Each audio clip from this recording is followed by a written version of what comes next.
বন্ধুরা, কেমন আছো তোমরা সবাই? আশা করছি ভগবানের কৃপায় সবাই খুব ভালো আছো। আর আমরাও বেশ ভালোই আছি। তো সোনালিস ক্যানভাসে সবাইকে জানাই অনেক অনেক স্বাগত। আমি সোনালি, আর আজকে একটা নতুন ব্লগ নিয়ে চলে এসেছি। স্কিপ না করে পুরো ব্লগটা দেখো। আশা করছি প্রত্যেক দিনের মতো আজকের ব্লগটাও তোমাদের অনেক ভালো লাগবে। আজকের ব্লগটা শুরু করলাম সকাল থেকে। তো ঘুম থেকে আজকে না অনেক তাড়াতাড়ি উঠে পড়েছি। আজকে যেহেতু মাম্মামের স্কুল আছে, তো সেই জন্য তো ঘুম থেকে উঠে ফ্রেশ হয়ে আজকে না প্রথমে স্নানটা সেরে নিয়েছি। তারপর ঠাকুরের পুজো দিয়ে এখন চলে এসেছি কিচেনে। আর এখন দেখতেই পাচ্ছ মাম্মামের স্কুলের টিফিনটা রেডি করছি। তো আজকে মাম্মাম স্কুলে স্যান্ডউইচ নিয়ে যাবে। আর এই দেখো, ওর পাপাকে একটু চিজ আনতে বলেছিলাম, কারণ যখনই স্যান্ডউইচ বানিয়ে দিই তখনই প্রায় একই রকমভাবেই বানিয়ে দিই। তো সেই জন্য একটু আলাদা টেস্ট আনার জন্য ভাবলাম একটু ভিতরে চিজ দিয়ে দিই। কারণ বাচ্চারা সবসময় একই রকম খাবার খেতে না ভালোবাসে না। একটু অন্য স্বাদের খাবার বানিয়ে দিলে দেখবে ওরা অনেক ভালোবেসে সেই টিফিনটা খেয়ে নেয়। তো এই দেখো, আমার স্যান্ডউইচটা একদম রেডি হয়ে গেছে। এবার স্যান্ডউইচ মেকারের মধ্যে দিয়ে দিলেই কমপ্লিট হয়ে যাবে। তো ওদিকে না মাম্মামও ঘুম থেকে উঠে পড়েছে, কিন্তু যেহেতু আজকে আমি সকালে স্নান করতে গেছিলাম, তো মাম্মামকে রেডি করাতে পারিনি। তো আজকে না ওর পাপার কাছেই রেডি হয়ে গেছে। মাম্মাম না স্যান্ডউইচ নিয়ে যেতে বেশ পছন্দ করে। তো সেই জন্য আমি বেশিরভাগই ওর স্কুলে কিন্তু স্যান্ডউইচ টিফিনটাই দিই। তো চেষ্টা করি একটু অন্যরকমভাবে বানিয়ে দেওয়ার, যাতে ওর খেতে ভালো লাগে, একঘেয়েমি না লাগে। তো যাই হোক, মাম্মামের টিফিন বক্স গুছিয়ে মাম্মামকে রেডি করে ওকে স্কুলে পাঠিয়ে দিলাম। ও ওর পাপার সাথে স্কুলে বেরিয়ে গেল। তো মাম্মাম স্কুলে বেরিয়ে যাওয়ার পর আমার তো অনেক কাজ থাকে। তো সেই সমস্ত কাজকর্ম সেরে আবার মাম্মামকে আনতেও যাব। তো প্রথমেই আজকে দেখো, ঘরটা গুছানো থেকেই স্টার্ট করলাম। ঘরটা গুছিয়ে নিয়ে তারপরে যাব কিচেনে। আমাদের এই দিকে না বেশ কয়েকদিন ধরেই প্রচণ্ড বৃষ্টি হচ্ছে। ওই যে সকালের দিকটা একটু ভালো ওয়েদার থাকছে, তারপরে একটু বেলা থেকেই না বৃষ্টি স্টার্ট হয়ে যাচ্ছে।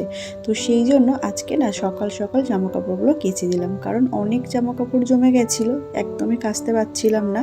তো আজকে ভাবলাম সকাল সকাল কেচে দিই, তাহলেই হয়তো শুকিয়ে যাবে, না হলে আবার একটু বেলা হতে না হতেই বৃষ্টি নেমে যাবে। আর কি বলতো, জামা কাপড়গুলো না শুকিয়ে গেলে না কেমন জানি একটা ভ্যাপসা মতো গন্ধ হয়। তো আমার একদমই ভালো লাগে না। তো জামা কাপড়গুলো কাচছিলাম, তো ভাবলাম একেবারে স্নানটাও সেরে নিই। আমার বিছানাটা সুন্দর করে গুছানো হয়ে গেছে। আর এখন দেখো, এই জায়গাটা একটু গুছিয়ে নিচ্ছি। এখানে না আমি আমার ডেলি ইউজের জিনিসপত্রগুলো রেখে দিই, যেহেতু ঘরেতে কোনো আলনা নেই, তো সেই জন্যই এখানে রাখা হয়। আর এই জায়গাটা না বেশ অগোছালো হয়ে যায়। তো প্রত্যেক দিনই চেষ্টা করি সুন্দরভাবে গুছিয়ে রাখার। জানো তো, আমি যখন বিয়ে করে এই বাড়িতে আসি, তখন না এই বাড়িটা নতুন তৈরি হয়েছিল। তো এই ঘরটাতে না কোনো আসবাবপত্রই ছিল না। বিয়ের সময় তো বাবা বেশ কিছু ফার্নিচার দিয়েছে, তো সেগুলো তো রাখা হয়েছে। আর আমি হাজব্যান্ডকে বলেছিলাম একটা আলনা কেনার জন্য। তো ও একটা আলনা কিনেছিল। তো আলনাটা এই ঘরেতেই রাখা হয়েছিল। এই যে এখানে মাম্মামের ওয়ারড্রবটা রয়েছে, এখানেই আলনাটা রাখা ছিল। যখন মাম্মাম হয় তখন ভাবলাম যে মাম্মামের জিনিসপত্র রাখার জন্য অবভিয়াসলি একটা আলাদা ওয়ার্ড্রপ তো লাগবেই। তো সেই জন্য এইখান থেকে না আলনাটাকে বের করে দেখো মাম্মামের এই ওয়ার্ড্রপটা এখানে রাখা হয়েছে। তো যেহেতু ঘর থেকে আলনাটা বের করে দেওয়া হয়েছে, তো ডেলি ইউজের জিনিসপত্রগুলো রাখতে একটু প্রবলেম হয়। কিন্তু বলো, এখানে যদি আমি ওয়ারড্রপটা না রাখতাম, তাহলে মাম্মামের জিনিসপত্রগুলো আমি কোথায় রাখতাম? একটা বাচ্চার কত জিনিসপত্র থাকে। তো সেই জন্য আলনাটা বের করে দিয়ে আমার খুব বেশি কিছু প্রবলেম হয় না, বরং মাম্মামের ওয়ারড্রপটা এখানে রেখে আমার ভীষণই উপকার হয়। তো সেই জন্য ডেলি ইউজের জিনিসপত্রগুলো আমি এইভাবে দরজার পিছনে রেখে দিই। এখানে তেমন কিছুই থাকে না। ওই মাম্মামের দুটো টাওয়াল, দুটো গামছা, এরকম টুকটাক দু একটা জিনিস রাখা হয়। আর তাছাড়া বাকি জিনিসপত্র তো আমাদের আলাদা ওয়ারড্রপ আছেই, মাম্মামেরও আলাদা ওয়ারড্রপ আছেই। তো ওখানে খুব বেশি কিছু জিনিসপত্র রাখারও প্রয়োজন পড়ে না। আর তাছাড়া দেখবে, ঘর যতই ছোট হোক না কেন বা ঘরে আসবাবপত্র যতই কম থাকুক না কেন, যদি প্রত্যেকটা জিনিসপত্র খুব সুন্দর পরিপাটিভাবে গুছিয়ে রাখা যায়, তাহলে খুব কম জায়গার মধ্যে অনেক জিনিসপত্র তো গুছিয়ে রাখা যায়ই, আর ঘরটাও না খুব সুন্দর ঝরঝরে আর বেশ বড় বড় মনে হয়। তো যাই হোক, মামামের ওয়ার্ড্রপটা তো সুন্দরভাবে গুছিয়ে নিলাম, আর এখন দেখো ড্রেসিং টেবিলটা একটু মুছে নিচ্ছি। যদিও প্রত্যেকদিন প্রত্যেকটা জিনিস নামিয়ে তো পরিষ্কার করা কখনোই পসিবল না, তো চেষ্টা করি অল্প অল্প করে মানে পরিষ্কার করে নেওয়ার। আর আজকে দেখো কোনো জিনিসই নামালাম না, কারণ আজকে না হাতে একদমই সময় নেই, তো জাস্ট অল্প অল্প করে একটু পরিষ্কার করে নিচ্ছি। যেহেতু আমি আমার সমস্ত জিনিসপত্র এই মিররের ভিতরে রাখতে পারি না, কারণ কি বলতো, আমার এই মিররটা না লক করা থাকে, তো যেগুলো একদম ডেলি ইউজ করা হয় সেগুলো প্রত্যেক দিন ওই লক খুলে বের করাটা আমার কাছে না একটু চাপের মনে হয়। তো সেই জন্য যেগুলো একটু কম ইউজ করা হয় সেগুলো ভিতরে মানে লক করে রেখে দিই, আর যেগুলো একদম রেগুলার ইউজ করা হয় সেগুলো না আমি এইভাবে বাইরেই গুছিয়ে রেখে দিই। একদম এই নিচটাতে বেশ কিছু খাবার রেখে দিই, আর মাম্মামের একটা টিস্যু বক্স আছে, এরকম টুকটাক জিনিসপত্র মানে রাখা থাকে। তো প্রত্যেকদিনই চেষ্টা করি সুন্দরভাবে গুছিয়ে রাখার, যাতে দেখতেও সুন্দর লাগে আর একটু কম জায়গার মধ্যে অনেকগুলো জিনিস যাতে আমি সুন্দরভাবে গুছিয়ে রাখতে পারি।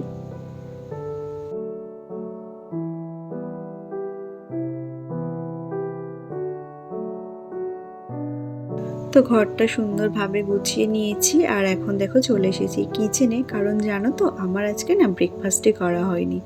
তো আমি মাম্মামকে স্কুলের টিফিনে যেটা দিই চেষ্টা করি তার উপর থেকে নিজের জন্য কিছু ব্রেকফাস্ট বানিয়ে নেওয়ার। তো দেখো মাম্মামকে তো আজকে স্যান্ডউইচ দিয়েছি, কিন্তু আমার না আবার স্যান্ডউইচটা খেতে খুব একটা পছন্দ হয় না। আমার এইভাবে বাটার দিয়ে রুটি সেঁকে খেতে কিন্তু বেশ ভালো লাগে। তো সেই জন্য নিজের জন্য একটু বাটার দিয়ে রুটিগুলো সেঁকে নিয়েছি। ব্রেকফাস্টটা কমপ্লিট হয়ে গেছে, আর এখন দেখো স্যান্ডউইচ মেকারটা একটু সুন্দর করে পরিষ্কার করে নিচ্ছি। যে কোনো জিনিস জানো তো ইউজ করার পর এইভাবে সুন্দরভাবে পরিষ্কার পরিচ্ছন্ন করে না রাখলে না আমার যেন একদমই ভালো লাগে না। তো আমি এটা যখনই ইউজ করি তখনই না এইভাবে পরিষ্কার করেই রেখে দিই। আর যেহেতু এটা কিচেনে মানে রাখার কোনো জায়গা নেই, তো যখন ইউজ করি তখন আবার এইভাবে আমাকে গুছিয়ে রেখে দিতে হয়। তো যাই হোক, এখন দেখো বেরিয়ে পড়েছি মাম্মামকে স্কুল থেকে আনার জন্য। আর এই দেখো একটু আগেই না এক পশলা বৃষ্টি হয়ে গেছে, রাস্তাঘাট পুরো ভিজে। তো ভাবছিলাম যে মাম্মামকে কিভাবে নিয়ে ফিরবো, কিন্তু আমি যখন বেরিয়েছি মাম্মামকে আনতে তখন দেখলাম বৃষ্টিটা একটু থেমে গেছে। তো এই যে মাম্মামকে নিয়ে এখন ফিরে এসেছি বাড়িতে। আর আমার তো আজকে স্নান করা হয়ে গেছে, তো এখন মাম্মামকে স্নান করিয়ে দেব। আর তার আগে এই দেখো তোমাদেরকে একটা জিনিস দেখাই। আগের দিন হাজব্যান্ড এটা কিনে নিয়ে এসেছিলো, তো এটা লাগানো হয়নি, তো ভাবলাম আজকেই লাগাবো। চলো তোমাদেরকে আগে দেখাই জিনিসটা কি।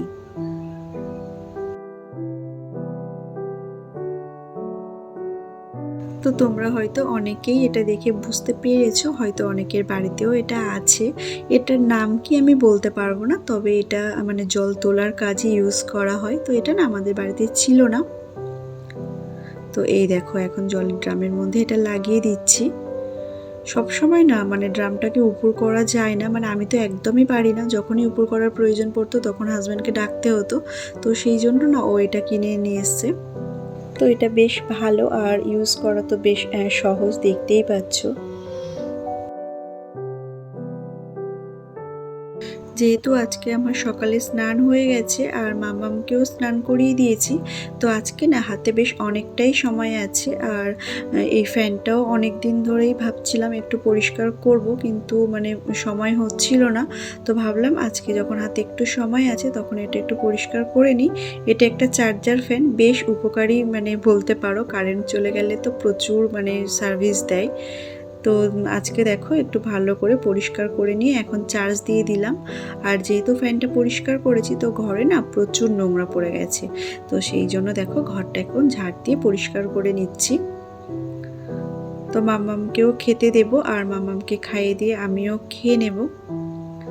তো আমার এই ধরনের ব্লগগুলো তোমাদের কেমন লাগে যদি একটা কমেন্টের মাধ্যমে আমাকে জানাও, তাহলে খুবই ভালো হয়। আর যদি ভালো লেগে থাকে তো অবশ্যই একটা লাইক করে দিও। আর যে সমস্ত বন্ধুরা আমার চ্যানেলটাকে সাবস্ক্রাইব করে আমার পাশে আছো তাদেরকে অনেক ধন্যবাদ জানাই। আর যে সমস্ত বন্ধুরা এখনও সাবস্ক্রাইব করোনি তারা ঝটপট করে সাবস্ক্রাইব করে দাও।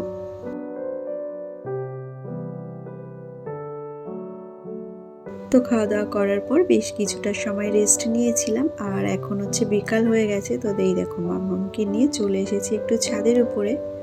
তো আজকে না রাস্তার দিকে যেতে ভালো লাগছিল না, আর অনেক দিন পরে ছাদের উপরে আসলাম। আর এই দেখো ওয়েদারটা ঠিক কতটা সুন্দর।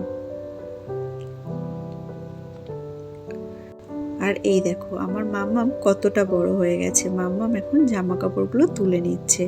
যদিও আমি দুপুরে এসে বেশ অনেকটাই তুলে নিয়ে গেছিলাম, আর এইগুলো একটু ভিজে ভিজে ছিল, তো সেই জন্যই রেখে গেছিলাম। তো দেখো মাম্মাম এখন জামা কাপড়গুলো তুলে নিচ্ছে।